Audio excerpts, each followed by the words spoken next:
Welcome back. This week we're talking about episode 6 of Siberia. Before I launch into things, I have some housekeeping to take care of. Every so often I get a message from someone asking when the next review is going up, and in the interest of transparency I'll let you in on how I produce these reviews. It all starts Monday night when Siberia airs a new episode at 10 p.m. As soon as that episode is over, I go to bed because I have to work in the morning. I spend my free time on Tuesday writing my script and filming the footage that I'll use in the review. Then on Wednesday, I edit my raw footage together with clips from the show, and once it's done, I upload it to YouTube. Sure, I'd like to streamline the process, so I'm uploading sooner, but I've seen what happens when YouTube reviews don't take the time for post-production, and I'd rather not resort to that visual style. So, without further interruption, let's start the review.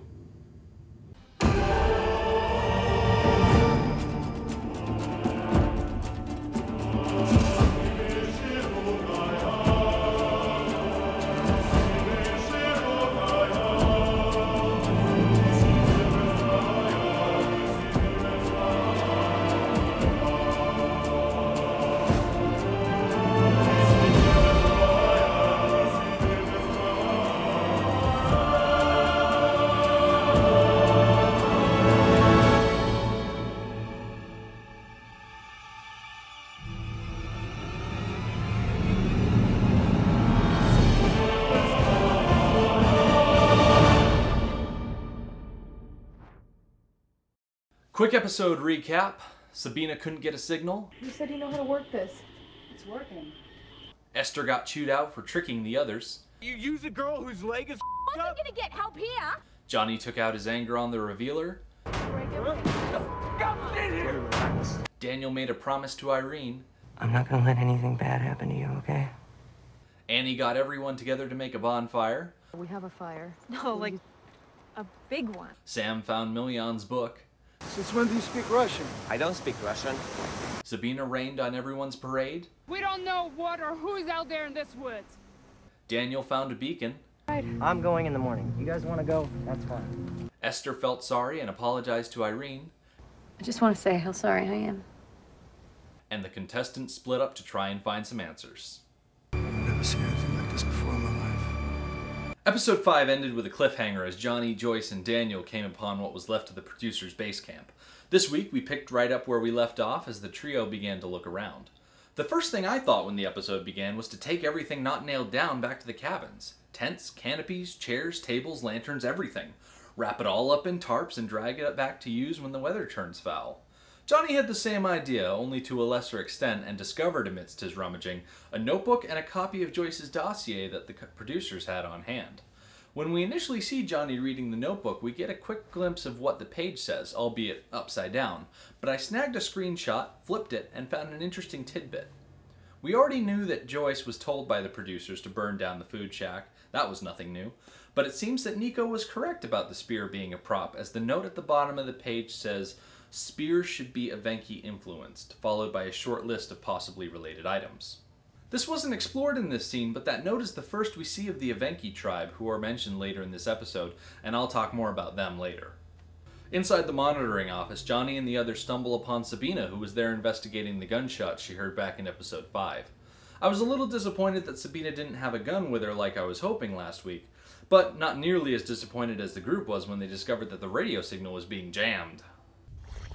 Jammed. Raspberry. We all knew things were going to get heated when Johnny and the others returned to camp with Irene, and I think Esther deserved the flack she got for her deception. Moving Irene to and fro, especially being carried the way she was, would have been excruciating for her. Pain Irene wouldn't have had to go through if Esther hadn't lied about there being a helicopter. The thing that stood out to me was Esther's belief that the helicopter would come and Irene would get the help she needed, taking the others with her, of course. She didn't trick the others with the intent of causing Irene harm, she only did it to win at a game, which turned out to be a bigger lie than the one she told. I think Sam put it best when he spoke with Esther later in the episode. What you did is forgivable.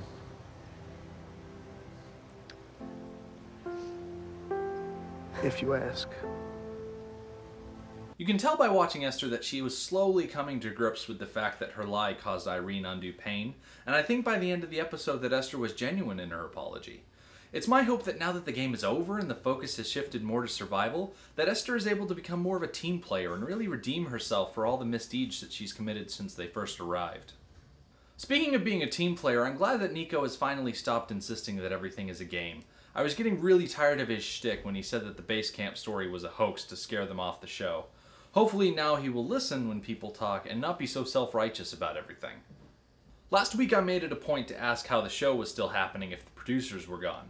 Well, as if in direct answer to that question, we got the scene in the men's cabin where it's decided that the cameramen should keep filming so there's an account of what happened. We've officially made the genre shift from reality TV to found footage, and for all intents and purposes the game is over and the main focus now is getting out alive. Which, coincidentally enough, is the name of the show that airs Monday nights before Siberia. Anyway, as soon as it's settled that the cameramen are to keep shooting, it's time for the Tweet of the Week. Sounds like the revealer, guys. Actually, it's the revealer, which no one expected to still be dispensing items after everything they've learned in the past episodes. Inside, Johnny finds a single gas mask, and the prospect that the producers would think of gassing them sends him into a rage.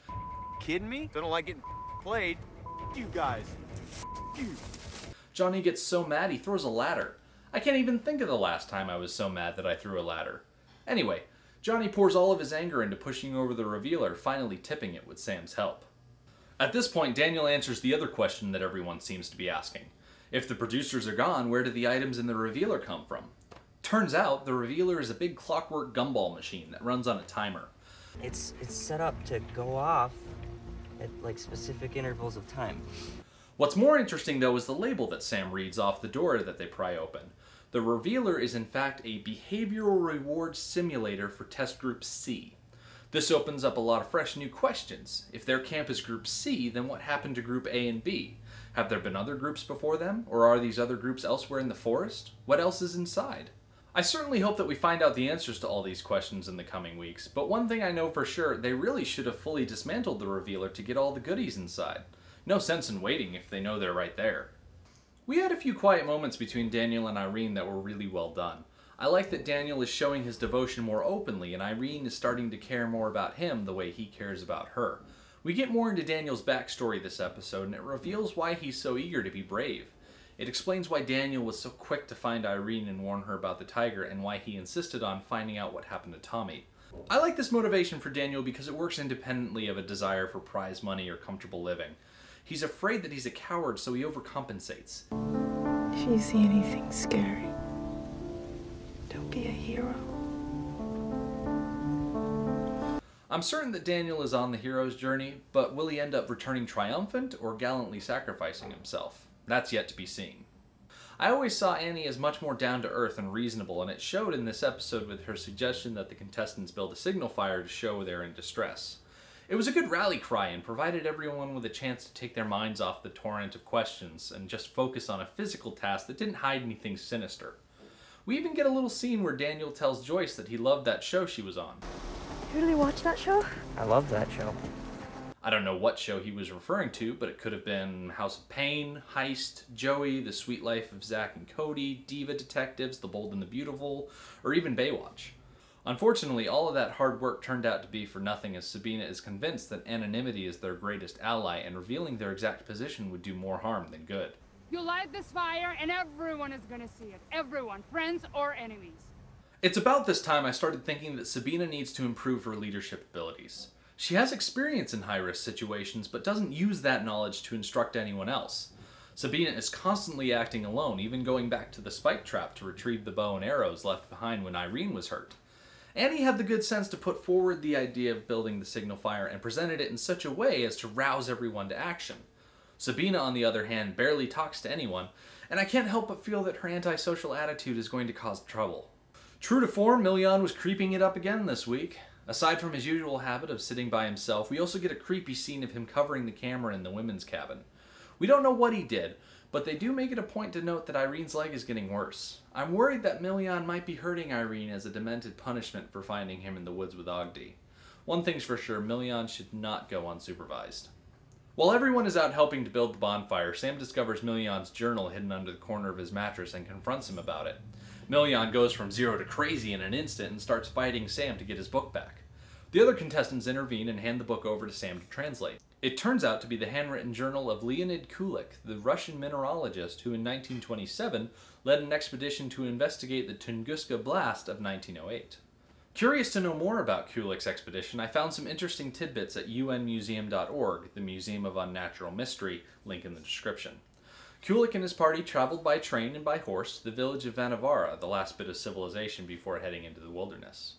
While in the village, Kulik interviewed the locals about the events, and he found that most believed that the event was caused by the arrival of the god Ogdi, a sky deity some say is similar to the Sumerian god Anu, the god of heaven, lord of constellations, king of gods, spirits, and demons.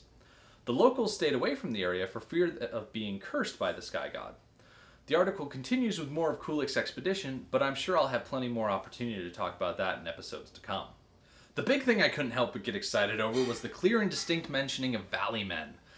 Fearing what they call the Valley Men. Valley Man, what's that mean? Valleymen? What do you mean Valleymen? What else does it say? It doesn't say. If you watched my review of the pilot, then you remember that I mentioned that the Valley Men are believed to roam the area around the Tunguska event and could even be human-alien hybrids. The mere mention of them in the context of the show made me leap out of my seat, and that was before I did more research into Kulik's story, so now I'm even more excited at the prospects. After Sam had more of an opportunity to read from the journal, he mentioned the Evenki tribe, the same tribe that the producers were trying to mimic with the spear from episode 4.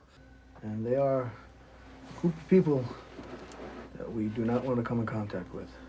I found a blog called EnglishRussia.com, I'll include the link in the description, where the author visited with a family of the Evenki tribe, taking photographs along the way.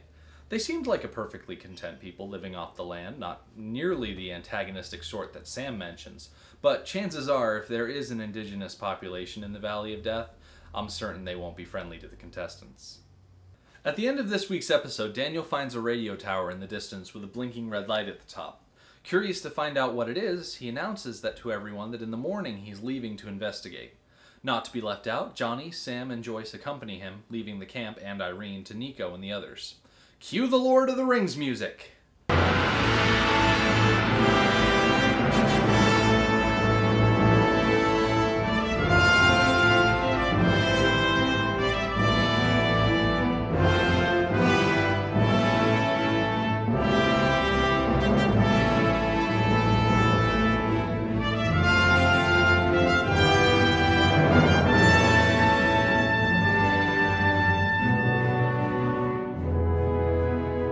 Anyway, I like what they're doing here in splitting up the cast. All the members of the Fellowship of the Beacon, thank you to @JeffM from SC for that one, tend to dominate the attention when they're at camp, so having them off on a trek means more screen time for those left behind. I'm hoping that Sabina and Nico are able to fortify the camp to make it defensible against the threats in the woods, and hopefully Daniel and the other members of the Fellowship, and yes, I am going to call the away team the Fellowship, are able to uncover some answers amidst the wilds. And now it's time for the Tweet of the Week. This week's tweet comes from @SDobbins21, and it says, "On my way to meet the rest of the #Siberia cast, gonna find @Miljan Milosevic and TCB, take care of business, @NBC Siberia, @Siberia fans." I think one of the things that impresses me most about the cast of Siberia is how friendly they are with each other and their fans on Twitter. I like the thought that Sam and the others get together on Monday nights to watch TV and hang out. It helps foster a sense of community around the program. Fans of Siberia aren't as vast as the other shows, but what we lack in numbers we make up for in enthusiasm. Fans like @ProclaimingPink and @TheLadybugMan, both of whom you should check out on Twitter and on their blogs. This week's episode had the challenge of navigating a tonal shift from the previous 5, and I believe that it did so masterfully. I believe Siberia has hit its stride and is well prepared to carry its audience to the end of the summer. One thing that I've neglected to mention in previous reviews is the music. Regardless of the emotion it's striving to achieve, I've found the music in Siberia to be pitch perfect every time. I especially like the addition of the vocal tracks that we've heard so far. They offer a chance for the audience to really focus in on the cast and calm down after everything that's happened in the episode. It's always appreciated when we get the time to step back and mentally take stock of what's going on, and Siberia does that perfectly. Episode 6 stands out to me as the best one so far. The contestants are finally taking initiative and refusing to simply be acted upon by nature and the whims of the producers. I like the direction the show is going, and I'm looking forward to next week when the weather turns cold and madness continues to take its toll on Miljan. As always, please comment below to keep the conversation going, subscribe to my channel for more of these weekly reviews of Siberia, and follow me on Twitter to see what I have to say during each episode. So until next week, I'm Rick D, and thanks for watching.